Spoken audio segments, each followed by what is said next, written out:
शैतान बाज लोगों के जहनों में ये वसवसा डालता है कि मैं तो दीन के करीब हो रहा हूँ, अल्लाह के करीब हो रहा हूँ, और मुझ पर आजमाइशें क्यों आ रही हैं। सुनो सुभान अल्लाह, अल्लाह के हबीब अलैहिस्सलातु वस्सलाम की क्या शान है। आला हज़रत ऐसे ही नहीं कहते कि मैं निसार तेरे कलाम पर, मिली यूं तो किसको ज़बान नहीं, वो सुखन है जिसमें सुखन ना हो, वो बयां है जिसका बयां नहीं। मेरे आका ने कमोबेश 1450 साल पहले ये मसला सॉल्व कर दिया। हज़रत सैयदना साद बिन अबू वक्कास रज़ियल्लाहु तआला अन्हु फरमाते हैं कि मैंने अर्ज़ की, या रसूल अल्लाह सल्लल्लाहु तआला अलैहि वसल्लम, सबसे ज़्यादा मुसीबतें किन लोगों पर। गली मुकाती ना, पंजाबी में कहते हैं गाली खत्म, बात ही खत्म कर दी। हुजूर ये बताएं सबसे ज़्यादा मुसीबतें किन लोगों पर आई। प्यारे आका ने फरमाया अंबिया पर।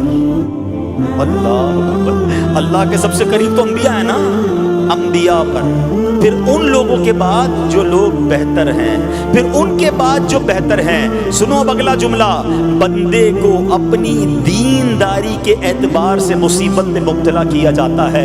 अगर वो दीन में सख्त होता है उसकी आजमाइश भी सख्त होती है, अगर वो दीन में कमज़ोर होता है तो अल्लाह अज़्ज़ व जल उसकी दीनदारी के मुताबिक उसे आजमाता है। बंदा मुसीबत में मुब्तला होता रहता है यहाँ तक कि उसके दुनिया में ही उसके सारे गुनाह बख्श दिए जाते हैं।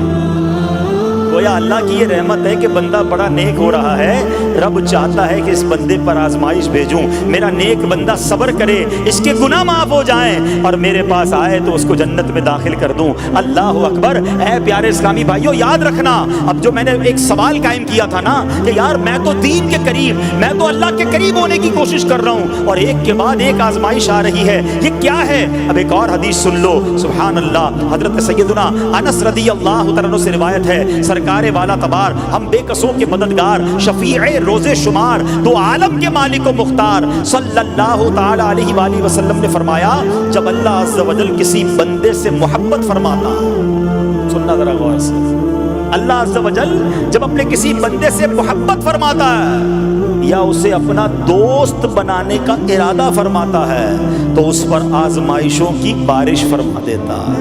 अल्लाह करीम उस पर मोहब्बत भी फरमा रहा है और आजमाइशें भी भेज रहा है। दोस्त पर आजमाइशें कौन भेजता है? दोस्त को तो राहतें डाली जाती हैं। हाय हाय, अब यही तो इम्तिहान है, यही तो चेक है। सुनो, नबी पाक फरमाते हैं जब अल्लाह उस पर आजमाइश भेजता है ना, वो बंदा अपने रब को पुकारता है, ऐ मेरे रब अज़्ज़ व जल।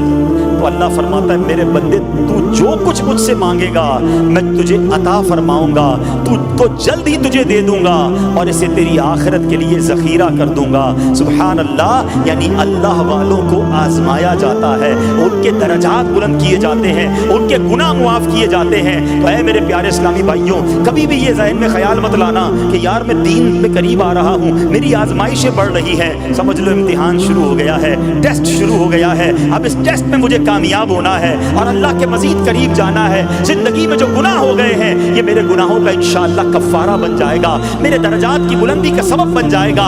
अल्लाह से अर्ज करना, ऐ मौला मैं तेरी रिजा पर राजी, मैं तेरे फैसलों पर राजी, अब तक जो दिया था तूने दिया था, ये सब कुछ तेरा है। ऐ रब जब तू वापस लेगा मैं इस पर राजी। जब ये साबित कदमी नसीब हो गई, फिर देखो गैब के खजानों से कैसा आपके दिल पर सकीना उतरेगा, फिर कैसा आप पर रहमतों का नुज़ूल होगा। तो ऐ मेरे प्यारे इस्लामी भाइयों, मुसीबतें आ चुकी और आने भी वाली हैं। पहले ज़हनी तौर पर तैयार रहना, मगर सब्र करना।